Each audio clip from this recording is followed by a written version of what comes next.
கர்த்தருடைய பரிசுத்த நாமத்துக்கு மகிமை உண்டாவதாக. நாம் இந்த நாளிலே வாசித்ததான இந்த முதலாம் சங்கீதத்தை நாம் பார்க்கும்போது அநேக வேளைகளில் இந்த சங்கீதத்தை நாம் தியானம் பண்ணியிருக்கிறோம்.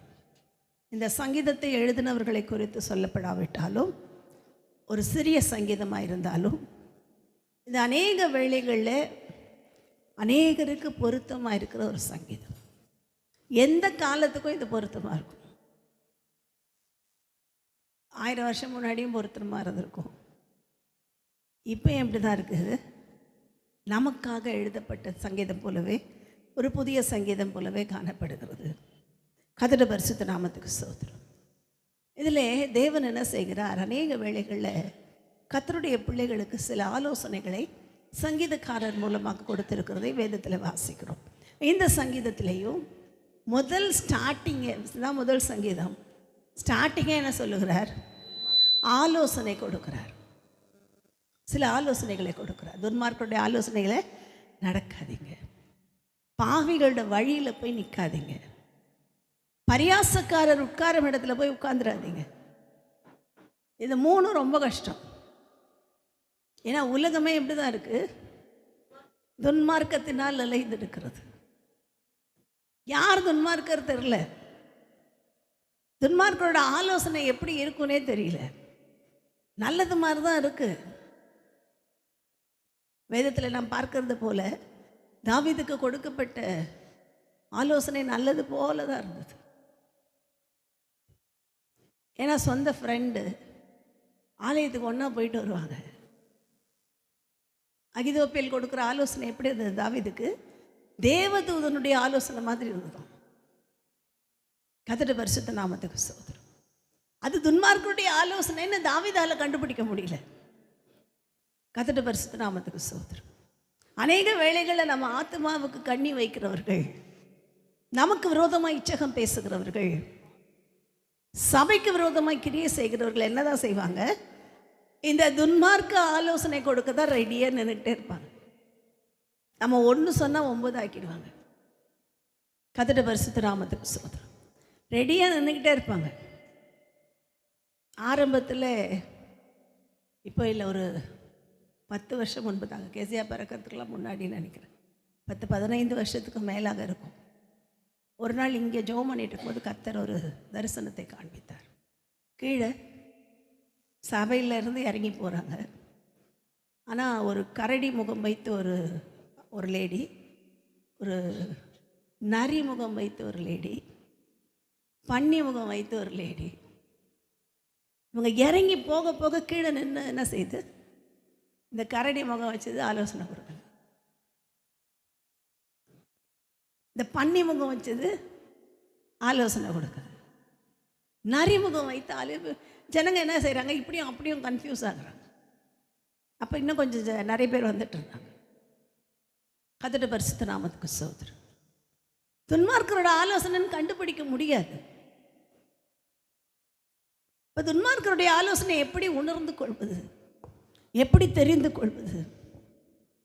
கர்த்தருடைய பரிசுத்த நாமத்துக்கு ஸ்தோத்திரம். நேர் வழியாய் தேவனுடைய வேதத்தின்படி நடக்க விடாமல் தடுக்கிற எந்த ஆலோசனை, என்ன ஆலோசனை? துன்மார்க்கருடைய ஆலோசனை. வேதத்தின்படி நடக்க விட மாட்டாங்க, வேதத்தில் இருக்கிற சத்தியத்துக்கு செவி கொடுக்க விட மாட்டாங்க.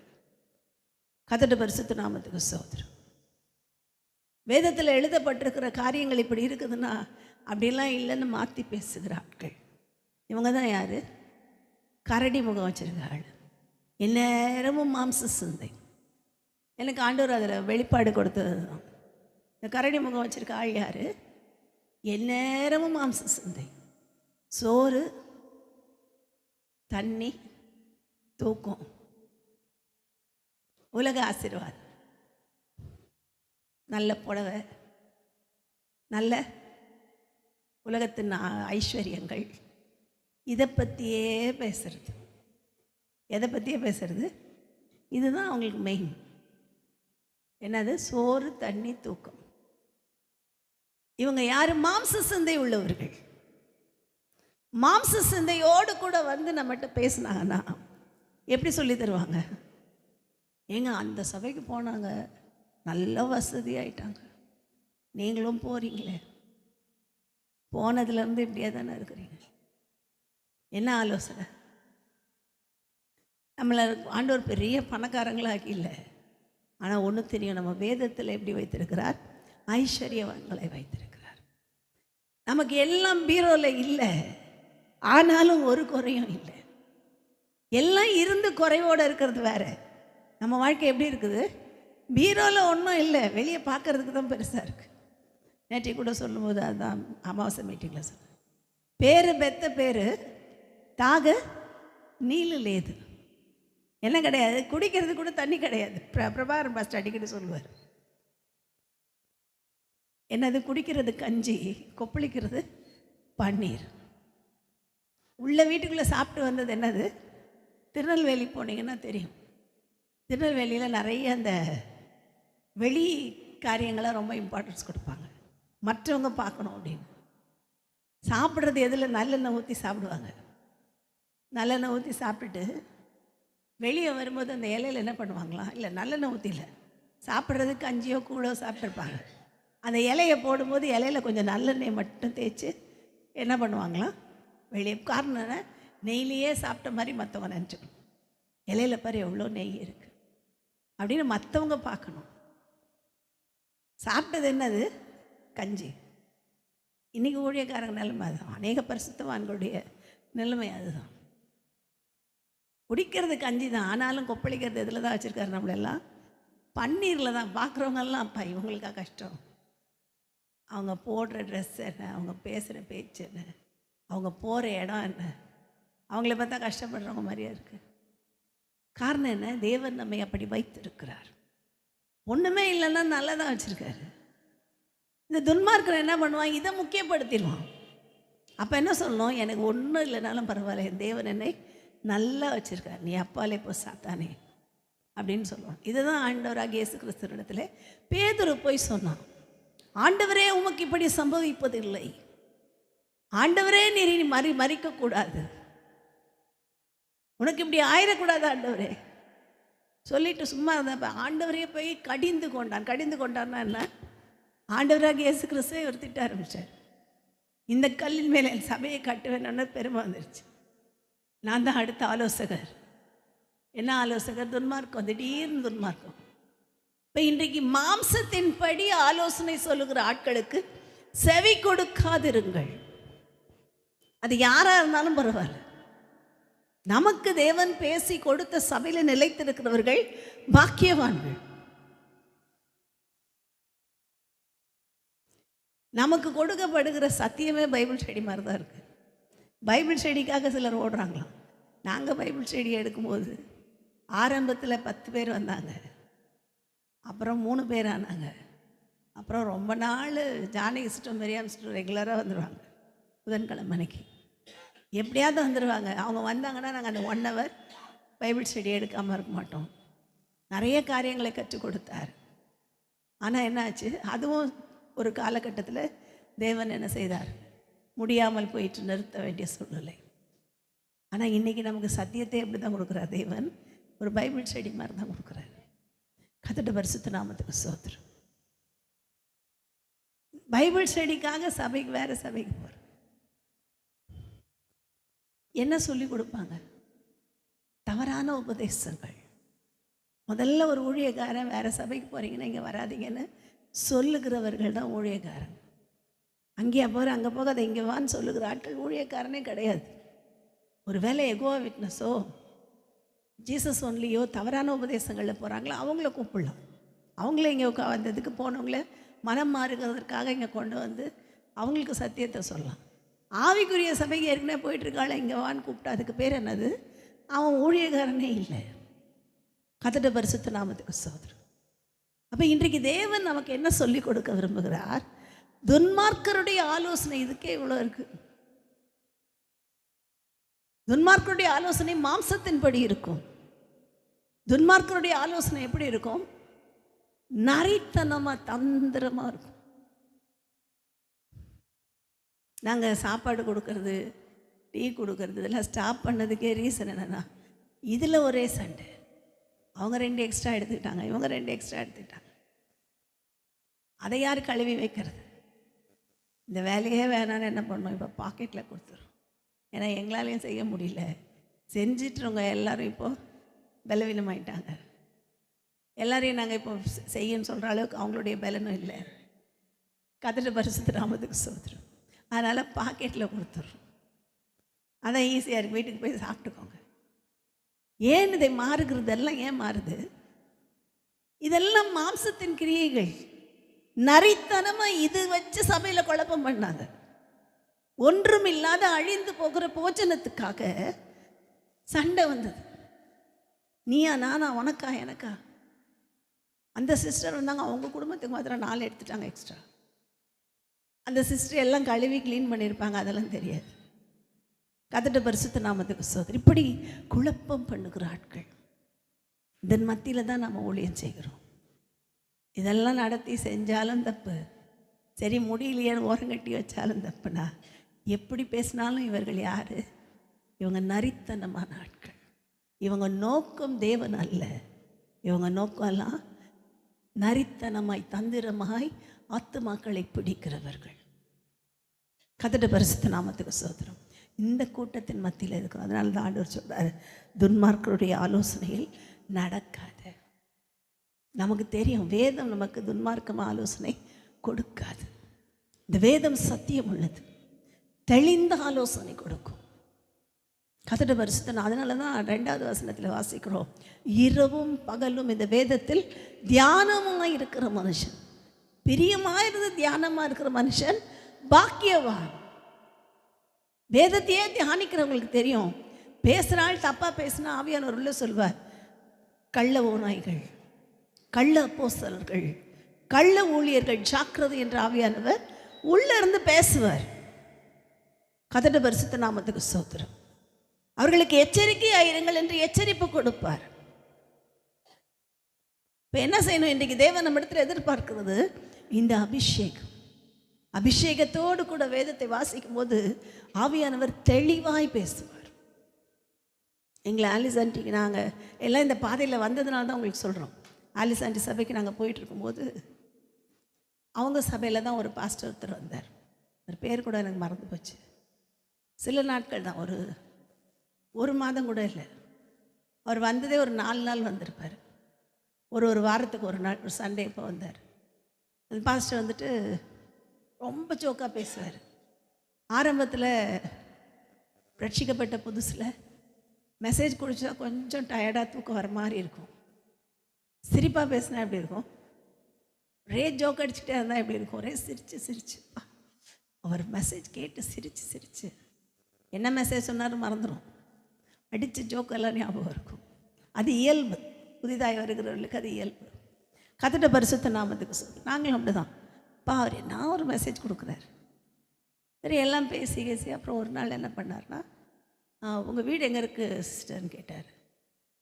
நானும் அப்போ ஒர்க் பண்ணிகிட்ருக்கேன். ஸோ ஒரு சாட்டர்டே அப்போ ஏதோ நினைக்கிறேன் கேட்டார். இந்த பக்கம்தான் இருக்குது, நம்பர் கேட்டு வாங்கிக்கிட்டார். வந்தார், வீட்டுக்கு வந்தார். வந்துட்டு எங்கள் அம்மா எல்லாம் இருந்தாங்க. அப்போது பக்கத்துலேயே இருந்ததுனால அவங்களும் எல்லாம் நாங்கள் எல்லாம் பேசிகிட்டு இருந்தோம். திடீர்னு என்ன பண்ணார், சிஸ்டர் உங்கள் வீட்டில் இருக்கிற, நாங்கள் எது கேட்காத சொல்ல, உங்கள் வீட்டில் இருக்க இந்த ஃப்ரிட்ஜை தான் கர்த்தர் எனக்கு காண்பிக்கிறார். இதை நீங்கள் எனக்கு கொடுங்க, உங்களுக்கு கர்த்தர் புதிய ஃப்ரிட்ஜை கொடுப்பார் அப்படின்னார். எங்களுக்கு ஏற்கனவே சத்தியம் நல்லா சொல்லி கொடுத்துட்டாங்க ஆண்டி. ஜோக் அடித்தாலும் சிரிப்பாக இருந்தாலும் யார்கிட்ட எப்படி நடக்கணும்னு ஆவியானவர் நமக்கு சொல்லி கொடுப்பார். அப்போ இதை யோசிச்சிட்டே இருக்கேன். அவர் இப்படி கேட்குறாரு, நம்ம சொந்தமாக கொடுக்க முடியாது. அப்போ தான் திருமணமான புதிது. நான் எனக்கு கொடுக்கலாமான்னு கூட என்ன, எனக்கு அந்த ரட்சிக்கப்பட்ட புதிதுனால அந்த அளவுக்கு தெளிவில்லை. ஆனால் ஒன்று தெரியும், இப்படி கேட்க மாட்டாங்களே ஆண்டியெல்லாம், அது தெரியுது. இப்போ இவங்களை எப்படி கேட்க முடியும்? என்ன பண்ணுறது? ஜெபம் பண்ணிக்கிட்டே இருக்கிறேன். ஜெபம் பண்ணிவிட்டு அன்றைக்கி சபைக்கு போகும்போது அது ஒரு பாஸ்ட் பேசும்போது அவர் சொல்கிறார், அப்படி யாராவது உங்கள் வீட்டுக்கு வந்து யாராவது இதை கர்த்தர் காண்பித்தார் கொடுன்னு கேட்டால் எனக்கும் அதே கர்த்தர் காண்பிக்கட்டும், நான் கொடுக்குறேன். ஆவியானவர் ஒருவர் தானே, எனக்கும் அந்த ஃப்ரிட்ஜை நீ அவருக்கு தான் கொடுக்கணும்னு சொல்லிட்டோம், நான் கொடுக்குறேன்னு சொல்லிடுங்கன்ட்டு அவர் மெசேஜில், அவர் ஃப்ரிட்ஜுன்னு சொல்ல, அவர் உங்களுக்கு இப்படி வருகிற ஊழியர்களுக்கு இப்படி பதில் கொடுங்கள்னு ஒரு எக்ஸாம்பிள் சொன்னார். அப்போ தான் புரிஞ்சுது, ஓஹோ இவர்கள் யார்? பொருளாசையில் பழகினவர்கள். அவர்களுடைய தேவன் வயிறு. ஒன்றும் சொல்ல, எதுவுமே அந்த பாஸ்டர் அதுக்கப்புறம் அந்த பாஸ்டர் வீட்டுக்குள்ளே ஏற்றவே இல்லை. காரணம் என்ன? தேவன் நமக்கு ஞானத்தை கொடுத்துருக்கிறார். எல்லாரையும் வீட்டுக்குள்ளே விட்டு எல்லார்கிட்டையும் தலையை கொடுத்து மாறி ஏமாந்து போய் கடைசியில் அந்த துன்மார்க்க ஆலோசனையாய் மாறி போகாதபடிக்கு தேவன் என்ன செய்கிறார்? நம்ம எச்சரிக்கிறார். இன்றைக்கி ஏதாவது கொடுன்னு கேட்டால் கூட ஜனங்க மன்னிச்சிடுறாங்க. அப்படிப்பட்ட ஊழியர்களை கூட ஏற்றுக்கொள்ள ரெடியாக இருக்காங்க. ஆனால் உன் இருதயத்தை தேவனுக்கு கொடுன்னு சொல்கிற ஊழியக்காரங்களை ஏற்றுக்கொள்ள தான் ஆட்கள் இல்லை. கர்த்தருடைய பரிசுத்த நாமத்துக்கு ஸ்தோத்திரம். அப்போ இன்றைக்கு தேவன் விரும்புகிறதெல்லாம் நான் துன்மார்க்கருடைய ஆலோசனையில் நடந்துடக்கூடாது. அடுத்தது எங்கே போய் நின்றக்கூடாது? பாவிகள் நிற்கிற வழியில் போய் நின்றக்கூடாது. இவர்கள் யார்? உலகத்தின் பாவிகளா? வேதம் சொல்லுகிறது சீயோனில் உள்ள பாவிகள் திகைக்கிறார்கள். சீயோன்ல உட்கார்ந்துட்டே பாவம் செய்வான். காரணம் என்ன? சீயோன்கிற அறிவு இல்லை, புத்தி இல்லை. அதனால சீயோன்ல உட்கார்ந்துட்டு என்ன பண்ணுவாங்க? தைரியமா பாவம் செய்வாங்க. தைரியமாய் பாவத்துக்கு மற்றவர்களை தூண்டி விடுவார்கள். இன்னைக்கு அப்படி ஊழியர்கள் கிளம்பி இருக்காங்க நிறைய பேர். ஒரு மனிதன் சொல்லுகிறார், இயேசு எல்லா ஆக்கினையும் ஏற்றுக்கொண்டார், நமக்காக ரத்தம் சிந்திட்டார். அதனால் நீங்கள் என்ன பாவம் இந்த உலகத்தில் செஞ்சாலும், தெரிஞ்சே செஞ்சாலும் தெரியாமல் செஞ்சாலும், அவரோட ரத்தத்தினாலே நமக்கு விடுதலை வந்துருச்சு. இனி நமக்கு ஆக்கினை கிடையாது. நீங்கள் எப்படின்னா இருக்கலாம். என்னது அது? அதுதான் பவுல் அப்பா எழுதும்போது எழுதுகிறார், பாவம் கிருபை பெருகினது, கிருபை பெருகினதுனாலே பாவம் செய்யலாமா? கூடாதேன்னு எழுதுறாரு. ஆனால் இவர் வேதத்தை அப்படியே புரட்டி ஏமாற்றுகிற ஒரு பாவி. அப்போ என்ன செய்ய வேண்டும்? நாம் ஜாக்கிரதையாக இருந்து கற்றுக்கொள்ள வேண்டும். இன்றைக்கி பாவம் நினச்சா நாம் என்ன நினைக்கிறோம்? பாவம்னா குடிக்கிறது அல்லது மற்ற காரியங்கள், மற்றவர்களுக்கு விரோதமாக கிரியை செய்கிறது தான் பாவம். சின்ன சின்னது கூட பாவம் தான். நம்ம யோசனையில் கூட பாவம் வரக்கூடாது. கர்த்தருடைய பரிசுத்த நாமத்துக்கு ஸ்தோத்திரம். போய் அடிக்கிறது இல்லை, அடிக்கலாமா நினச்சாலே பாவம். போய் அவங்கள அடிக்க வேண்டாம். அது ஆத்திரத்துக்கு அப்படின்னு ஒரு கோபம் வருது பாருங்க, அது கூட பாவம். கர்த்தருடைய பரிசுத்த நாமத்துக்கு ஸ்தோத்திரம். இப்போ தேவன் விரும்புகிறதெல்லாம் கனி கொடுக்கிறார். அதுதான் இந்த சங்கீதத்தின் சராம்சம். அவன் என்ன செய்வான்? இந்த வாக்குத்தத்தம் இதுதான், தன் காலத்தில் தன் கனியை தந்து இலையுதிராதிருக்கிற மரத்தை போல் இருப்பான். அவன் செய்வதெல்லாம் வாய்க்கும். தன் காலத்தில் தன் கனியை கொடுப்பான். வளர வளர வளர கனி வரும். இலை உதிரவே உதிராது. காரணம் என்ன? நீர்க்கால்கள் ஆகிய வேதத்திலும் பரிசுத்தாவிலும் நிறைந்தவனாக இருக்கிறபடினாலே அவருடைய வாழ்க்கை எப்பயும் செழிப்புள்ளதாக இருக்கும். தன் காலம் அப்படின்னா அவங்கவுங்க போகக்கூடிய அந்த ஆவிக்குரிய காலங்கள். ஒருத்தர் இப்போ தான் 2 வருஷம் ஆயிருக்கும் ஆண்டவருக்குள்ள அவங்க ஒரு விதமான கனி கொடுக்கணும். 10 வருஷம் ஆச்சு, அவங்க வேற விதமான கனி கொடுக்கணும். 15 வருஷம் ஆச்சு, அவங்க கொடுக்குற கனி வேற இருக்கணும். ஊழியம் செய்கிறாங்க, அவங்க கொடுக்க வேண்டிய கனி வித்தியாசமாக இருக்க வேண்டும். அப்போ தன் காலத்தில் தன் கனியை தந்து இலையுதிராதிருக்கிற மரத்தை போல நாம் இருக்க வேண்டும் என்றால் நாம் எங்கே நடப்பட்டிருக்க வேண்டும்?